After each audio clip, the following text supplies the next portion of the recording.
to another edition of Pooch Patrol TV. It's a very special edition this time because we are nearing the anniversary of our 1 year event, and to celebrate we are seeing my ugly face. So this is a face reveal, and I hope to bring you in the future more events and more training videos where you'll see me and some other pooches as well. But to get this one under wraps, what we're going to investigate is how to prevent anxiety and nervousness in your dogs during firework display. Now, I started off a year ago, my very first video being about fireworks, and to this day it's still one of my most highly sought after and most highly viewed videos. Well, back then I was a noob and I didn't really know what I was doing. So this is my fireworks version 1.2. I'm live and I'm going to show you how to build a firework stem for your dog. What we're going to go through is all the different ways that you can create a den and all the different things that you can do to perhaps ensure that your dog feels safe and secure and less frightened during the fireworks season. So to begin with, what we want to do is to create a safe environment for your dog, and we have to keep that separate from when your dog sleeps. So if your dog is crate trained, for example, and sleeps in a crate, we need to leave that separate for when he sleeps. So what we're basically going to do is try to investigate where your dog feels safe. Now, we've got a cage here, and this is just an example of what we're going to be doing today. But it doesn't have to be a cage, it can be a table, any sort of coffee table, or any table in general, or indeed it can be a cupboard. Now, you will know your dog, and you will know when your dog is scared or unsure, he or she will run towards a safe place. So it'll either be under the table, a favourite could be on the top of the stairs. And some dogs have been known to run into little cupboards and just to curl up and cuddle up to itself and wait for whatever, the bang or whatever is making him scared, to go away. Now bear in mind, if you are going to put your dog in a cupboard, you need to get rid of Harry Potter, because that guy will just stay there forever. So make sure he's gone. So the process, guys, is going to be exactly the same. I have a table of tricks over here, so periodically I will be disappearing to get some bits and bobs to show you.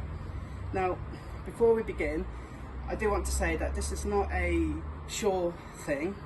Some things that I'm going to explain to you and that I go through may work for your dog, may not work for your dog. So a lot of it is trial and error.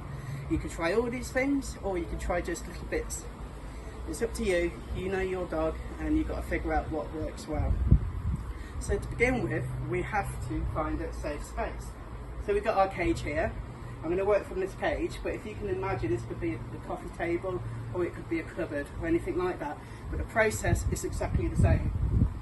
Now, with a cage, we've obviously got a door. So what I would suggest in the first instance is, if it folds back and you've got enough room, you can seal this open with some cable ties or maybe some string or something like that. Maybe even take it off. What we're trying to do is create a access here where your dog can go in and out whenever he or she feels scared and nervous and needs to hide. And having the door flap in the way, if there's a loud bang and your dog bolts, the last thing we want to do is the dog to go and headbutt his head. So that's not nice. So the first thing we'll do is just tie that back. Now, you can use anything really, old blankets, tea towels, absolutely anything. But our objective is to uncover our safe space completely, so it's in the dark. So if your dog is scared and it needs some reassurance, it can then hide in the dark and curl up and do whatever it wants to do until he feels safe to do so. So the first thing we're going to need to do, because I haven't got very big blankets, we need to kind of create a little doorway. So I'm just going to put this over here. So as you can see, our doorway is free from obstruction. Your dog can run in and out of it as he or she feels fit. But when it's inside, it's still completely covered, so the dog's going to feel completely, you know, enclosed. You've got a blanket to go over it.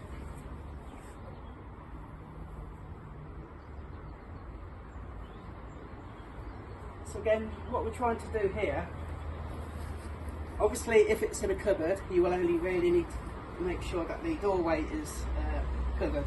If you're doing a table, for example, the whole 4 parts of that table may possibly need to be covered. So what we want to do is pull the sides back, and at the front, everything's completely covered. This way, your dog's going to feel safe and it's going to feel secure, and it's basically hiding away from the big, horrible world. Exactly. So now we've got this little den, there are certain things that we can put inside and outside to help them out. Now, bedding is always going to be a good thing. If you've got a really luxurious, comfy kind of like cushion, that will help out. If you have your dog's favourite blanket, for example, that will be even better.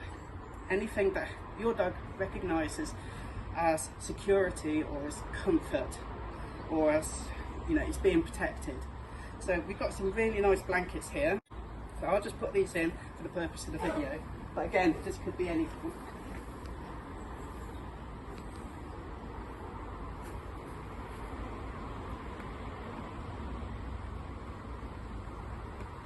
So ideally, what we're trying to do here is to cover the whole of the surface area of the safe den.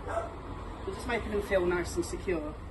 Now, you can get these, they're kind of like security cushions, and what they do is the dog sits in the middle and they kind of cover the dog, and it's almost like it's being cuddled. These are special cushions that you can buy on any online department or any pet store, and they are specially designed for dogs with anxiety, and they're kind of like anti-anxiety cushions or something like that. So again, those are really great if you have a rather anxious dog throughout the year, not just on firework day, stuff like that. Now, we want him to feel nice and secure as well, so why not, let's throw in some of his favourite toys.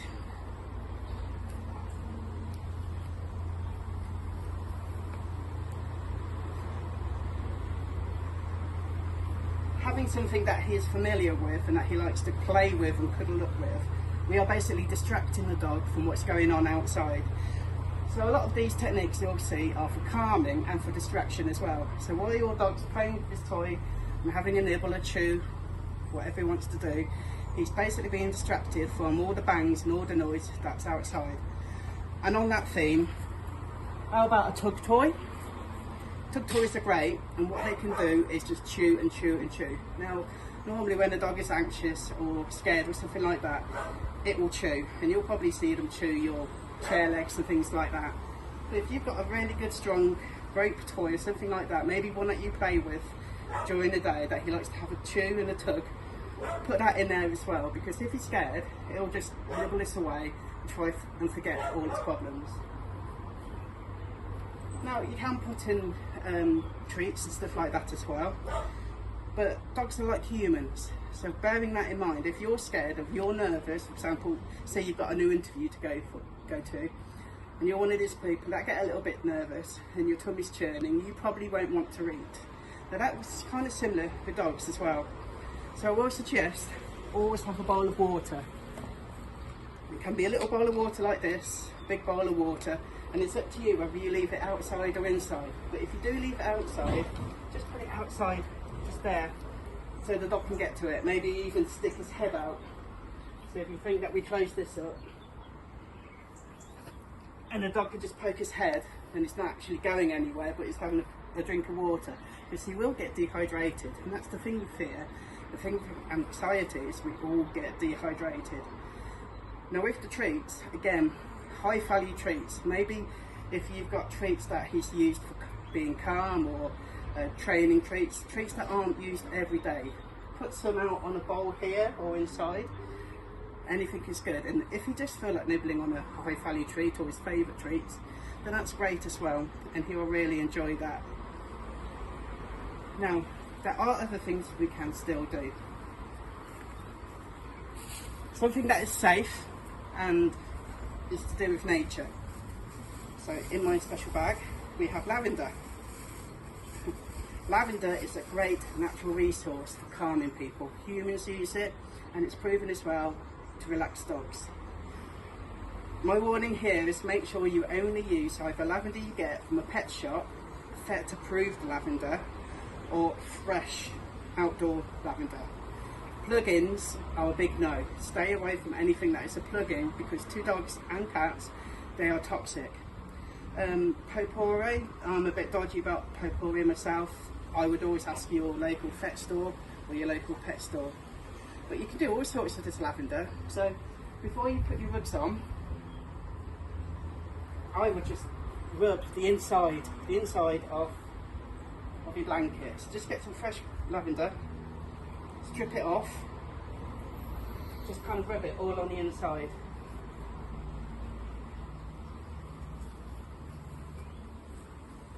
Do that for all your blankets and all your towels, but obviously on the inside, because the pooch wants to smell it while it's inside. And of course your door flaps, you've got to make sure these have got lavender on as well.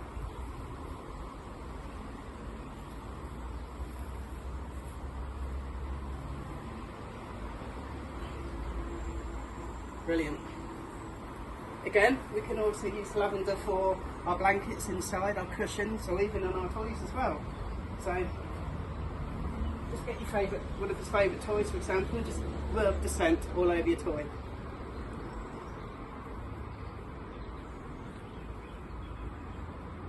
And that scent is basically going to help him to calm down. You can also just leave like little bits inside. Now, it's not toxic if the dog eats this or chews it. Probably not the most wanted thing, but it is not going to harm them. And what they'll do is they'll just sniff it, and maybe if it's on the blankets, they'll lick the blankets. But at the end of the day, it can be a great tool to keep your dog calm. Another one is a lick mat.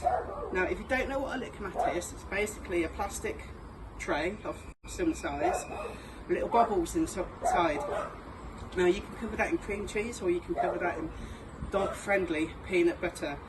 Now I've got a link to what peanut butter you can use and what you can't use, and I'll put that in the comments below. But if you're unsure, go to your local pet store and get it from there, because if you buy it from the supermarket, there is a chance that you'll get the peanut butter that has the sugar in it that's quite toxic for dogs.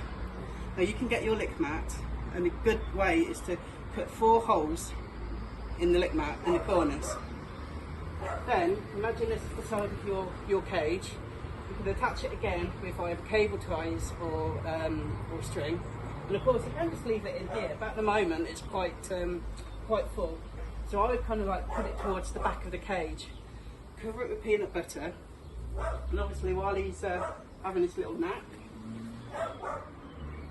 if he hears a bang, he can lick that.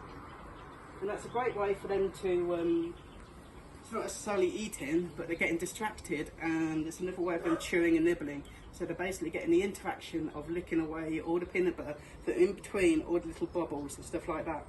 And that is just another extra way to help. Another thing you can do is get your old jumper.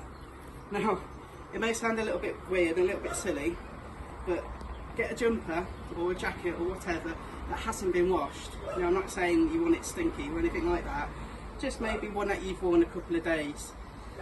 The idea is we need to get your scent on there. Now, what you can do here is fold it up like, say, like a little pillow, but just put that in a corner as well.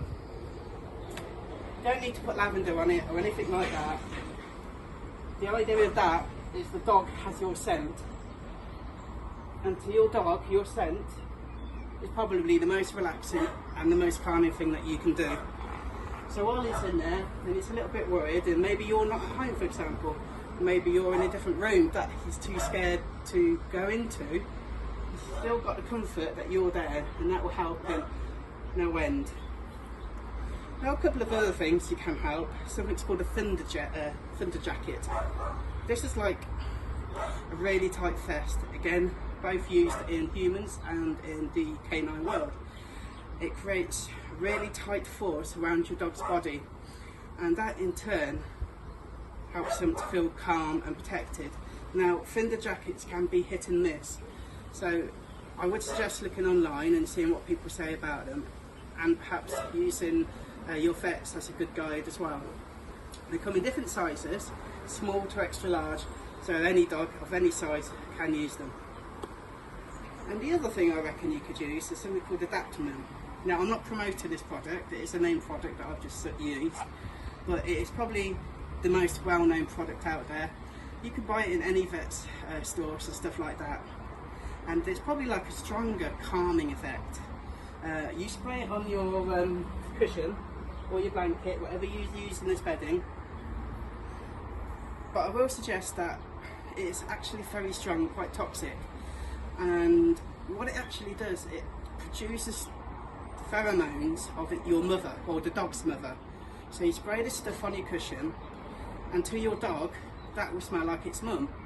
Now, most dogs are mummy's boys, so knowing that something that smells like their mother is close by will bring no end of comfort to that dog. It's a little bit like the jacket that you own, but this is very stronger, and of course has a bit more of a bond to it because it smells like its own mum. Now, the caution here is when you spray it on that cushion, leave it a good 20 minutes because it can be quite intense and quite toxic to the dog to begin with, and it may make him a little bit poorly and give him the opposite effect. So before you use it, always read the labels, of course, give it about 20 minutes and then put it in. But again, like with all these other products and other ideas, not everything may work for your dog, so it might be a give and take of each one. Now, my last thing that I think I can give you, and it's something that you might think is a little bit weird and it's going to be really hard for you to do, is not fuss your dog when he's scared. So, my reasoning behind this is, your dog hears a massive firework, he gets scared, he might come running to you. And what's the first thing you want to do? Oh, it's okay, it's okay, it's okay, it's going to be okay. It's going to be alright. Now, when I do my training, I like to think there are 3 types of voices you use for your training. You've got the no, down, no. That is your authoritative voice. That is you not having a go at the dog or anything like that. But that is you telling the dog off and telling you that you don't like that behaviour. It is a non-abusive and non-harmful method of doing it. Now, when you want to reward your dog, because we want a good behaviour, we will reward it with really good sounding voices. So, for example, he sat down, he's giving you a paw, and you would say, "Oh, good boy, that's it, good boy, well done, good boy." So, as you can hear in my voice, I'm calming, I'm being really happy and I'm being rewarded, and I'm probably fussing the dog as well.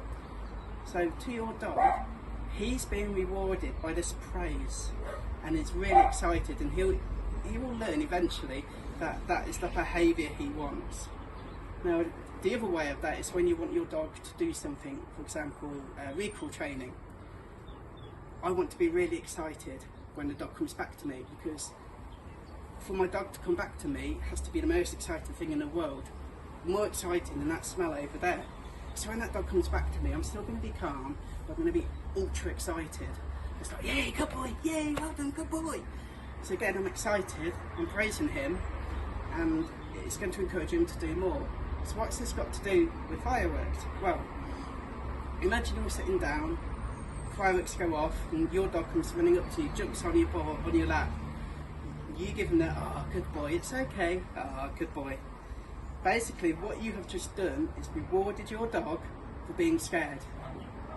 So now, your dog will eventually learn, because you'll be doing this several times throughout the day, for several days as well. So all that, "Oh, it's okay, good boy, it's alright." So now, every time your dog knows that if he's going to be scared, he's going to be anxious, he can run to you and he'll be rewarded, because he's going to get the praise and he's going to get the good boy and a nice tone of voice. So in this instance, what we do is, if your dog jumps up to you and is looking for reassurance, just put your arm over it and ignore him. So any behaviour that is bad behaviour, if you ignore it, usually goes away. In the form of fear and anxiety, that might not be the case, because it might be just, it's an inherent trait. But what we don't want to do is reward that fear. and then that fear becomes a learnt trait, and then that dog will then use that to get more praise. It's going to be really hard to do, but next time the fireworks go off and your dog jumps up to you, just sit there and just watch the telly like normal, but try not to say good boy or it's okay, or use your good boy voice. So I think we've pretty much covered everything for now. I hope this has been really helpful for you. If you do have any questions or any comments, feel free to put them in the comment section below. What I will say is always ask your vets for advice first, especially if your dog has long-term anxiety, long-term fearness. If you think your dog just suffers around loud bangs and loud noises, this kind of sort of thing is going to be great, but it's not great for long-term, a long-term process that might need actual medication. So I hope you found this helpful. Please leave a like and subscribe to the channel, and we will see you in the next one. Goodbye for now, guys.